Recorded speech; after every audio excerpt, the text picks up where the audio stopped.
What's up, everyone? Welcome to this day in Philly sports history for October 14th, 2023. I'm your host, Jim Montgomery. Big show today on a rainy Saturday. But I asked yesterday, we were talking about the Braves and have they overtaken the Mets? And then I got to get better at saying this to you guys on the pod before I do it afterwards. On my social media yesterday, I posed a poll question basically asking who the biggest rival right now is in Philly sports. And came down, I put the Braves, Cowboys, 49ers, and Celtics on there. And again, the overwhelming majority is the Cowboys. And I mean, I get it. There's a deep-rooted hate there, but I just don't see the Cowboys as a credible rival right now. I mean, obviously the 49ers is like the rival of the moment because of the NFC Championship game last year. But I think it's the Braves. I just really think because they're a good team. We've been a good team. And obviously you have the Celtics, but it's like they're in reverse. Like the Braves can't beat us in the postseason when it matters. We can't beat the Celtics in the postseason when it matters. But I don't know. The people have spoken, and in the people's opinion, it is still the Cowboys. So we will go with that. But I do think this could be a possible, just thinking ahead, I want to try to set up some more. I've been trying to set up some roundtables and more group interviews, and I think this could be one of those topics of who is the bigger rival. And obviously the Mets, there's still some hate there. But I did hear the Phillies singing a song in the clubhouse after the Braves, and I thought it was pretty catchy. You can probably find it on YouTube or Twitter somewhere. But basically, and I don't know if they made it up, if this is like a song that has been around the Phillies clubhouse for a while. But it's basically, and again, this is not suitable for work, but it's basically fuck the Bravos and whoever we play next, but most of all, always fuck the Mets. I thought that was pretty cool, and they were singing it, and you see Stubbs with his overalls on. It's pretty funny, but go check that out. I kind of really liked it, and I in my head, I really hope that is just a locker room song that the Phillies have passed down since like 1993. Like I feel like the Darren Dalton crew made up this song and it's just passed down through generations. Probably this team made it up though, but I just like in my head I feel like it's more romantic if it's a song that has been passed down through the teams through generations. But sticking with the Phils and kind of tying up at the loose ends we have with the Braves series before we move on to the Diamondbacks. Again, I don't know where I guess it's just the deep rooted, and a couple people commented on the social media post yesterday that it's just bred into Philadelphians to hate the Cowboys. So maybe that's where that came from. But I don't know. They're like right now the Braves are on like a 49ers level of whining.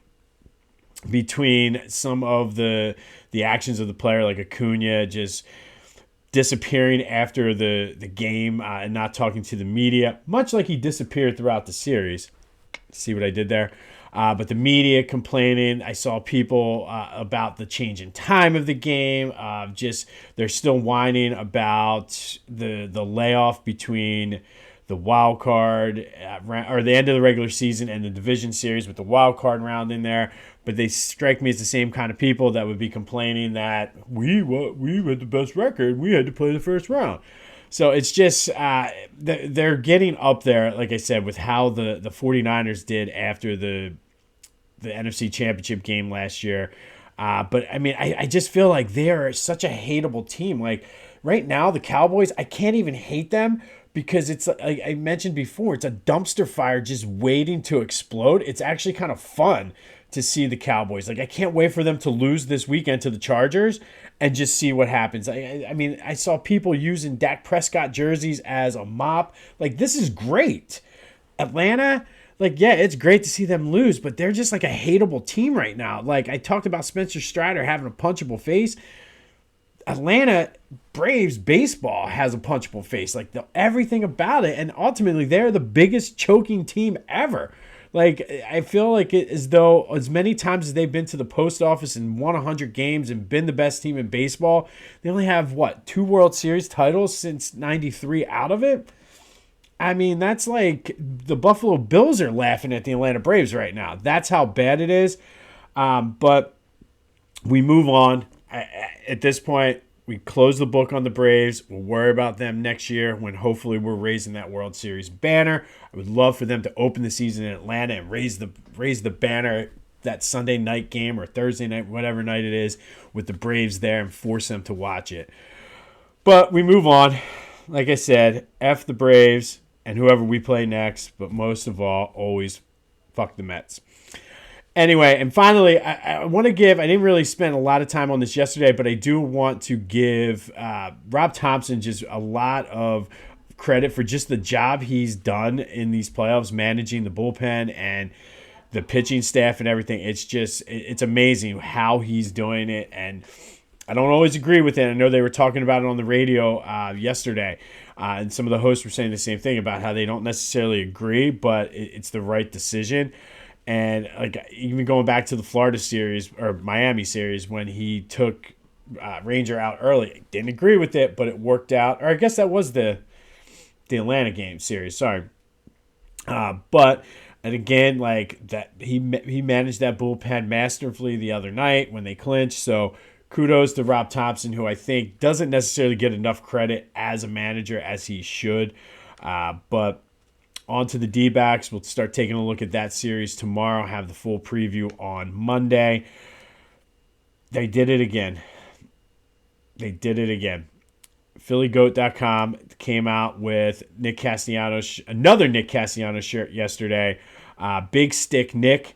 It's an amazing shirt. It's red. It's got the number 8 with. Go check it out. Go to PhillyGoat.com. Get your Nick Castellanos Big Stick Nick shirt. Use the promo code Jim Montgomery for 10% off of your order. Like I said, I mean, they just amaze me how he has these designs and they come out and they're ready to go. So go get that now. You can get it in time for hopefully the end of the NLCS and in time for the World Series. But go to PhillyGoat.com. Use the promo code Jim Montgomery for 10% off your order. Big Stick Nick. All right, we have some Sixers news. And James Harden spoke to the media finally. And basically, he said his intentions when he first came into Philly was to retire as Sixer. Obviously, that was not in the plans of the front office. When asked about the relationship, he's like, it's beyond repair, but he intends to play. And I don't know. It just seems to me a lot like a marriage. Like, there's many times where I get into an argument. And I'm like, all right, we're done. Like, this is beyond repair. But I'll still take the kids, pick the kids up, and make dinner, and do this and do that. Like he intends to play, so it's like, yeah, it's beyond repair. But if it was beyond repair, would you really be playing? I don't know. But I think he's just trying to do like what he probably should have done from the beginning, instead of having girls with signs saying Daryl Morey's a liar at the club. But he's trying to make up his. Put his trade value in, and I almost feel like this is giving me like major league vibes. Like he's going to come in and play well in spite of Daryl Morey, and this could actually work to the Sixers' advantage. Like I just feel like the whole major league thing, like nobody expected anything, so he just comes in, plays, and all of a sudden like the Sixers actually have a problem where do we trade James Harden or do we keep him because he's playing at such a high level? I can just see something like that. And maybe Nick Nurse comes in and it's like, there's only one thing left to do. Win the whole fucking thing. Anyway, Flyers in action today in Ottawa, 1 p.m. game. Be a good test for them. Ottawa's a decent team. I want to still see them make some strides here.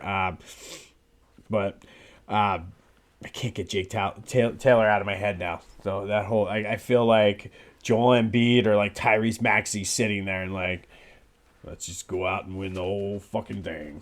Anyway, Temple, it's in action today in North Texas. They are 6.5-point underdogs. I kind of like them to cover today. I don't know why. And there's basically no handicap on this at all. I'm just basing it on a feeling I have. I felt good about them last week, and they hung in there with Texas San Antonio, and then just made a couple mistakes there at the end. But for some reason, I like Temple to cover today, maybe even win outright. But again, basing it on nothing other than the fact that I'm a Temple guy, and it's finally cold enough I can wear my Peabody Hall shirt. All right, Eagles news. Some discouraging injury updates. Darius Slay is out for tomorrow's game. Jalen Carter is out. Quez Watkins, who cares, but he's out. Both Slay and Jalen are not considered long-term injuries. Jalen hurt himself at practice apparently on Wednesday. Slay was all after that game, but he did play the entire game, so neither are expected to be long-term. But the Jets also have two defensive backs out too. So everybody keeps saying this is going to be a running game. I look for Jalen to have 350 and 4 touchdowns today or tomorrow. But more on that as we get into the Eagles preview on tomorrow's podcast. Go check out the Clashing Conferences podcast. My buddies over there, they're doing a great job. I told you this week was fun because of just the current state of the NFC East. So go check that out. And the hate that they're giving Greg is just ridiculous. Like, there's no need for it. But go check out the Clashing Conferences podcast wherever you get your podcasts, as well as on YouTube. All right, we are going to go back to the Flyers today. And on this day, back in 1979, one night after losing to the Atlanta Flames before they moved to Calgary, the Flyers returned home to beat the Maple Leafs 4-3. Reggie Leach and Brian Propp each had a goal and assist. Pete Peter saved 25 shots, but little did anyone know in the building, in the Spectrum that night, that the Flyers were about to go on a historic and ridiculous run. They would not lose again until January 7th, so they went 35 straight days, did not lose a game in November, did not lose a game in December. They went 25-0-10 during that streak. It still stands as the North American record for consecutive games without a loss. And again, I don't know what the world record is. Apparently, I'm sure it's like a English Premier League soccer or like a rugby team from Australia or something. But 35 straight games without a loss after losing the first game, and they basically then cruised to the division title. They ended up with 116 points, won the division by 25 points. They even started the playoffs by winning 6 games in a row. Eventually, they got caught by the New York Islanders, lost in the Stanley Cup 4-2. And we talked about this on one of the other podcasts.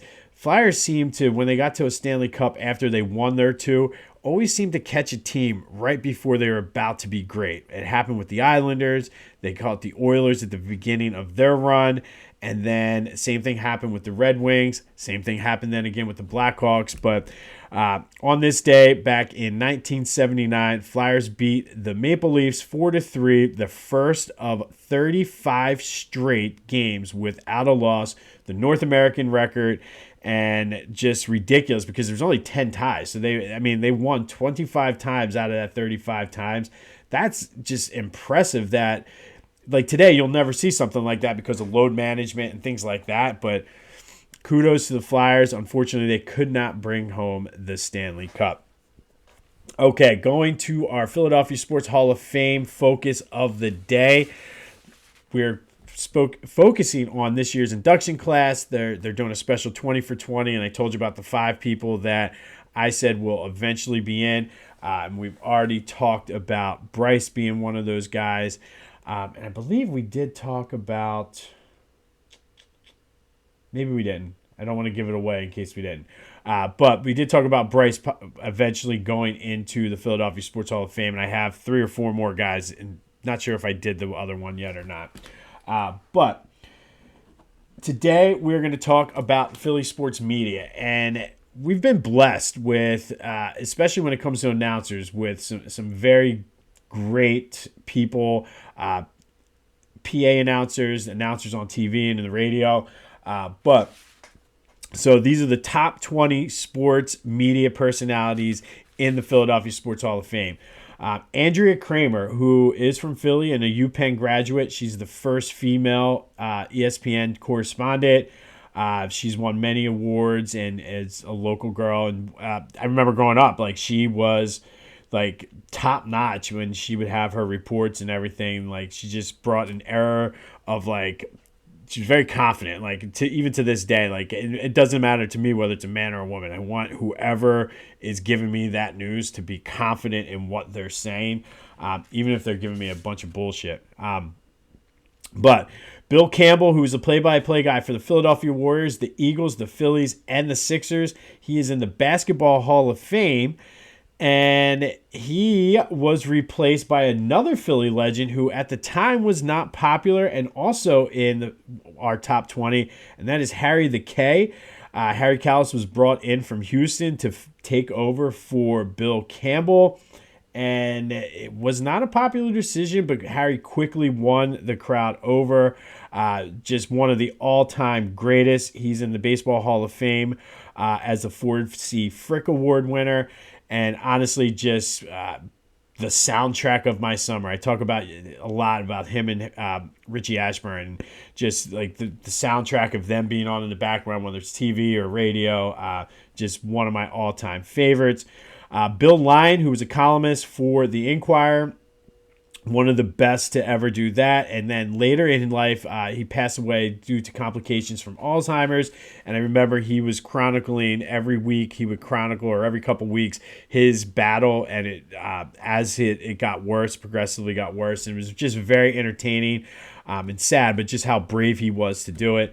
Claire Smith, who is the first female Major League Baseball beat writer. She's also won the J.G. Taylor Spink Award from the Baseball Writers Association. She also spoke at my Temple graduation for the School of Communications and Theater. Great message, great person, and I loved reading what she would wrote later in her life as she became a columnist. Dan Baker, the PA announcer from the Phillies, also was the PA announcer for the Eagles for the longest time too. Very distinct voice. 51 years he's been doing it. Like, think about that. Like, that goes back. That's incredible. Like, he's one of those guys I've never heard anybody else as the PA announcer at a Phillies game. Dave Zinkoff, who was the PA announcer for the Warriors and the Sixers, just one of the best. I remember hearing Julius the Dr. Irving. Dick Hoops Weiss, another local guy who covered sports for the Philadelphia Daily News as well as the New York Daily News. He's from Drexel Hill, Temple grad. Just great. Like I've read his stuff too. Like very insightful on basketball. Donald Hunt, who spent 40 years as a sports writer at the Philadelphia Tribune. He was the 2011 NABJ Journalist of the Year. Another local guy, went to Lincoln. Just a phenomenal. I didn't know much about him, and just researching for this, really, he's a great guy and has a lot of talent. Gene Hart, who was the voice of the Flyers for 29 years. He's also in the Hockey Hall of Fame. Jack Whitaker, who was a sportscaster on local TV. Also, he's in the National Sportscasters and Sports Writers Association Hall of Fame. Jason Stark, who also is in the Hall of Fame as a Ford C. Frick Award winner. Great baseball. Used to be a columnist for The Inquirer. Now he's on ESPN. And actually, I think he does, I forget the Jacob, I forget how to even pronounce it, but I think he's with them. But either way, very knowledgeable in baseball. Mel Greenberg, who's the women's basketball sports writer and started the first top 25 poll for women's basketball. Everybody's favorite Merle Reese, just like Dan Baker. I've never heard anybody else do the address at Phillies. I've never heard anybody else do radio for Eagles games. Merle Reese, another local guy, and just all-time favorite. He's just so good. Phil Jasner, who was the Sixers beat writer for the Daily News for so long. He's also in the Basketball Hall of Fame, and a lot of his interactions and relationships with Allen Iverson, it's a very hot and cold relationship, but they did have a lot of respect. Probably one of the greatest to ever do it, Ray Didinger, just lives, breathes, and dies with the Eagles. just, I mean, what can you say about? Everybody knows Ray Didinger. Nobody has a bad thing to say about it. And when it comes to Eagles, I feel like nobody knows more than Ray Didinger, and probably nobody bleeds green more than Ray Didinger either. Richie Ashburn, yes, he's in as a player, but he spent over 30 years being the radio and TV color commentator for the Phillies.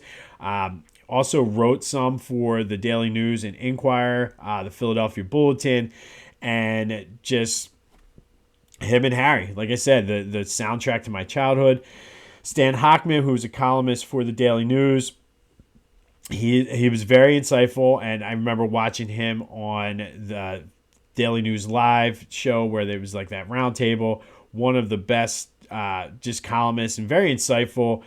Susie Colbert, who also is ESPN, Fox Sports, football, just kind of you associate her like and Andrea Kramer laid the groundwork for someone like Susie Colbert, who also happens to be from my area, went to Upper Dublin. She's from Dresher, just right up the street. So it's always a pretty cool one. And finally, the last one, I debated whether to put this in because the allegations were never, I don't think he was ever convicted of anything. I have my own opinions on him as a sports writer, but Bill Conlon is in the Philadelphia Sports Hall of Fame. He was a sports columnist, did win the J.G. Taylor Spink Award from the Baseball Writers Association. Unfortunately, later in his life, there were allegations of child molestation. Again, they're not true, and it's a very fine line because he's now dead, and there's not really going to be anything you can do about it. But I wanted to at least mention him since the Philadelphia Sports Hall of Fame did include him as one of the top 20 media members that are in their Hall of Fame. And again, there was no conviction, so there were just charges, and then he passed away, and nobody really knows ultimately what happened. And without getting too political or anything into that, we'll leave it at that. But the rest of this list is just phenomenal. It's amazing. I mean, the fact that you went from Bill Campbell to Harry Callis and Richie Ashburn, like that's incredible. I mean, you have Merle Reese, who, I mean, everybody has a Merle Reese impersonation.